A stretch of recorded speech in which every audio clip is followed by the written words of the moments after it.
नाम सत्य है, राम नाम सत्य है, राम नाम सत्य है।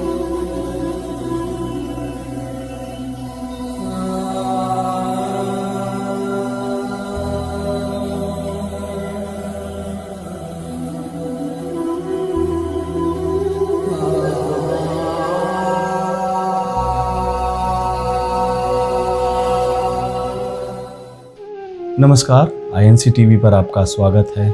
मैं हूं भूपेंद्र नारायण सिंह। किसी शायर ने सही कहा है, कुर्सी है तुम्हारा ये जनाजा तो नहीं, कुछ कर नहीं सकते तो उतर क्यों नहीं जाते।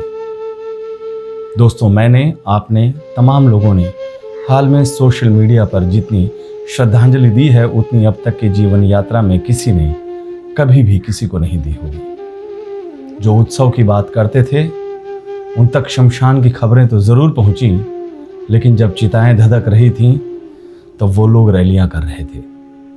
इतनी निराशा, इतनी हताशा किसी ने कभी भी कहीं नहीं देखी होगी। लखनऊ के रिटायर्ड जज साहब की चिट्ठी सुनाता हूं और फिर उन हुक्मरानों से सवाल जरूर पूछिएगा। न मिले तो सोशल मीडिया के माध्यम से, नहीं तो आने वाली तमाम नस्लें आपसे सवाल पूछेंगी कि जब नदी के किनारे, फुटपाथ पर, सड़कों में, खेतों में हमारे लोगों के अंतिम संस्कार हो रहे थे, तब अंतरात्मा की आवाज़ क्यों नहीं सुनी। दर्द भरी चिट्ठी पढ़ने के लिए उत्तर प्रदेश की सरकार और उनके मुख्यमंत्री को जिगरा चाहिए। जो चिट्ठी है वो मैं हूबहू पढ़ रहा हूँ। श्रीमती मधु चंद्रा सुबह 10 बजे स्वर्गवास हो गया। उनके पति लिखते हैं, मैं कल सुबह 7 बजे से 50 बार प्रशासन के द्वारा उपलब्ध कराए गए नंबरों पर फोन करता रहा, परंतु न तो कोई घर पर दवा देने आया और न ही अस्पताल में भर्ती की प्रक्रिया की गई। प्रशासन की लापरवाही के कारण मधु चंद्रा का स्वर्गवास हो गया। वर्तमान समय में स्थिति यह है कि कोई डेड बॉडी उठाने वाला नहीं है। कृपया मदद की जाए। ये दास्तां है एक रिटायर्ड जज की लखनऊ की। और अब बात बनारस की, काशी। गुरु नानक देव जी ने कहा है, काहे करत गुमान मूरख मनवा, किया नहीं कछु भली कमाई, तीरथ व्रत जब दाना, जब यमराजा लेखा मंगिया, करीबे कौन बहाना। अब बहाना छलावा नहीं चलेगा। सरकारों की इवेंट मैनेजमेंट की पोल खुल चुकी है और सिस्टम की असलियत आज वही लोग बयान कर रहे हैं जिन्होंने समाज के बेहतरी और उत्थान के लिए काम किया, इंसानियत का फर्ज अदा किया। बनारस में मातम है। हाजी अनवर अहमद अंसारी साहब की पीड़ा पड़ी है। उन्होंने कुछ दिन पहले अपने फेसबुक पोस्ट में लिखा कि वाराणसी की स्थिति बहुत खराब है। अस्पतालों में भीड़ है तथा ऑक्सीजन सिलेंडर और बेड के अभाव में लोग बुरी तरह परेशान हैं। हाजी अनवर देश के प्रधानमंत्री नरेंद्र मोदी के संसदीय क्षेत्र वाराणसी में भाजपा अल्पसंख्यक मोर्चा के क्षेत्रीय अध्यक्ष हैं।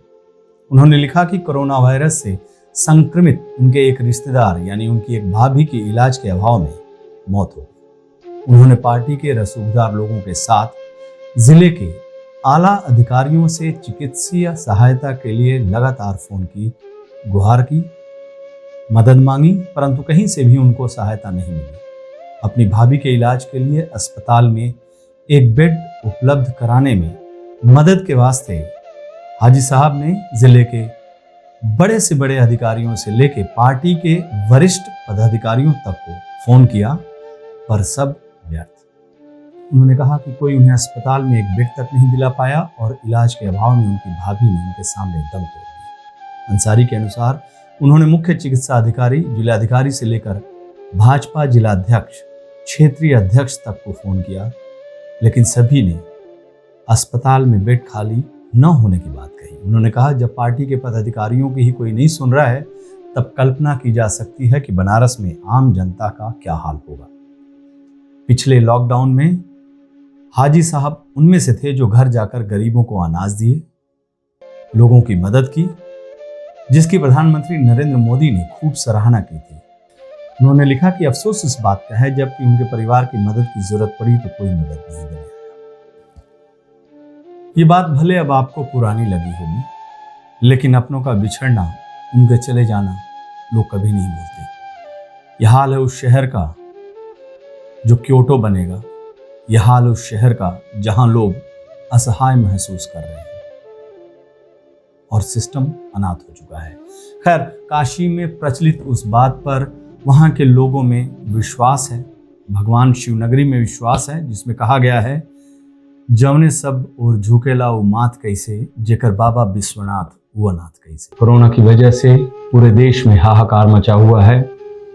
बड़े से बड़े लोग, हुक्मरानों तक अपनी पहुंच वाले लोग आज की केंद्र सरकार से, कई राज्यों की सरकार से बेहद खफा हैं और वो लिखते हैं कि वो शर्मिंदा है। आज सभी वर्ग व्यथित है, परेशान हैं। हम सबके साथी, दोस्त, मित्र, परिवार, रिश्तेदार, नाते एक एक करके विदा हो रहे हैं और तमाम साथियों के संघर्षों के बावजूद बेड, दवाई, अस्पताल, एम्बुलेंस के अभाव में हृदय विदारक मौतें हो रही हैं। हमारे पेशे से जुड़े मेरे सहयोगी वरिष्ठ हैं। 2 दिन पहले उनका पत्र पढ़ा और पत्र पढ़ने के बाद आंखों में आंसू आ गए। सुनिए उनकी चिट्ठी मेरी जुबानी और उस पीड़ा को महसूस कीजिए और समय मिले तो उन हुक्मरानों से सवाल भी जरूर पूछिएगा। उन्हें कटघरे में खड़ा करना होगा और हम सब साथी पूछेंगे कि जब सड़कों पर लोगों की सांसें टूट रही थी, साथी बिछड़ रहे थे, लोग आवाज दे रहे थे, तो आप चुनावी बांसुरी बजाने में इतने व्यस्त थे कि जनता की चीख भी नहीं सुनाई दी। आइए उस दर्द को सुनते हैं। वरिष्ठ पत्रकार ने जो अपने सोशल मीडिया में लिखा है, अपने सोशल मीडिया के अकाउंट पर जो लिखा है, उनको कुछ हिस्सों को मैं आपको सुनाता हूं। उन्होंने अपने मित्र तावशी जी के बारे में लिखा, जो एक पत्रकार हैं। उन्होंने कहा, तावशी जी, हम आपको बचा नहीं पाए, आपको समय पर इलाज नहीं दिला पाए। 40 बरस तक जिस लखनऊ में मुख्य धारा की आपने पत्रकारिता की, उससे इस व्यवहार की आप हकदार नहीं थी। तावशी जी, आपको हमसे कोरोना ने नहीं, सिस्टम ने छीना है। यह टूट चुका सिस्टम आपको समय से अस्पताल का एक बेड भी नहीं दिलवा पाया और आप चली गई। पत्रकार लिखते हैं कि तावशी जी मेरे मित्र और लखनऊ की वरिष्ठतम पत्रकारों में एक थी। 40 बरस से पायनियर में कार्यरत थी। हेमंती नंदन बहुगुणा से लेकर मुलायम सिंह यादव तक उन्हें नाम से जानते थे। अपनी बनाई लीक पर वो सीधी चलती थी, न उद्धव का लेना न माधव का देना। पत्रकारीय गुट और पंचायतों से अलग, सीधी, सरल और विनम्र। वो आगे लिखते हैं कि पत्रकारिता उनके लिए जीवन यापन नहीं, पेंशन था। इन तावशी के साथ व्यवस्था का यह व्यवहार बताता है कि लखनऊ में आम आदमी के हालात क्या होंगे। वरिष्ठ पत्रकार आगे लिखते हैं कि तावशी 4 रोज से बीमार थीं। कल उनकी सांसें टूट रही थीं, ऑक्सीजन लेवल 80 के नीचे था और वो छटपटा रही थी। उनके नजदीकी मित्र पत्रकारों ने इलाज के लिए हर किसी से कहा, पर कहीं कोई सुनवाई नहीं, कोई मदद नहीं। तावशी जी की हालात खराब थी। घर पर वो जूझ रही थी। उन्हें किसी अस्पताल में भर्ती कराएं, इसके लिए तमाम कोशिशें हो रही थी। वरिष्ठ पत्रकार लिखते हैं कि वो संदेश पढ़ ही रहे थे कि उनके एक और मित्र का फोन आया। उनका ऑक्सीजन लेवल 70 के नीचे जा रहा है, ये उन्होंने उनको बताया और घर पर जो ऑक्सीजन सिलेंडर है वह भी खत्म होने के कगार पर है। कई पत्रकार इस इंतजाम के लिए फोन पर लग गए। एक एक करके सरकार के दरवाजे खटखटाते रहे, लेकिन कहीं से कोई उम्मीद नहीं। वो जिससे कहते हैं वो अपनी लाचारी बताता। फिर लखनऊ के विधायक से उनकी बात हुई। आधे घंटे के बाद KGMU के डॉक्टर पुरी से बात कर ICU का बेड का इंतजाम किसी तरह किया गया, लेकिन समस्या और थी। समस्या अब एम्बुलेंस की थी। फिर उस एम्बुलेंस के लिए उसी विधायक के दरवाजे पर इंतजाम के लिए खटखट की। लोगों ने आवाज लगाई, उस पत्रकार ने आवाज लिखाई। वो आगे लिखते हैं कि तब तक 4 बज चुके थे। उस वक्त उनके मोबाइल पर तावशी जी का फोन आया। उन्होंने घबराते हुए उठाया। दूसरी तरफ से आवाज आई, मुझे बचा लीजिए, जहां कहीं भी हो जल्दी से भर्ती करा दीजिए, सांस लेते नहीं बन रहा है। टूट टूट कर हाफती आवाज। पत्रकार ने कहा, हिम्मत रखिए, एम्बुलेंस पहुंच रही है, सब इंतजाम हो जाएगा, आप ठीक हो जाएंगी। तब तक उनका ऑक्सीजन का लेवल 70 के नीचे जा चुका था। डॉक्टर 4 घंटे तक जूझते रहे, पर उन्हें बचाया नहीं जा सका।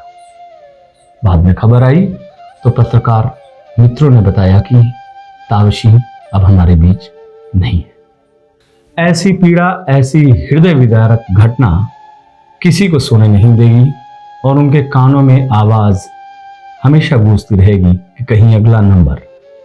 माफ कीजिएगा, जो सरकारें अपने लोगों को ऑक्सीजन मुहैया नहीं करा पा रही है, वो आगे क्या करेगी क्या नहीं करेगी, सब कुछ भगवान भरोसे है।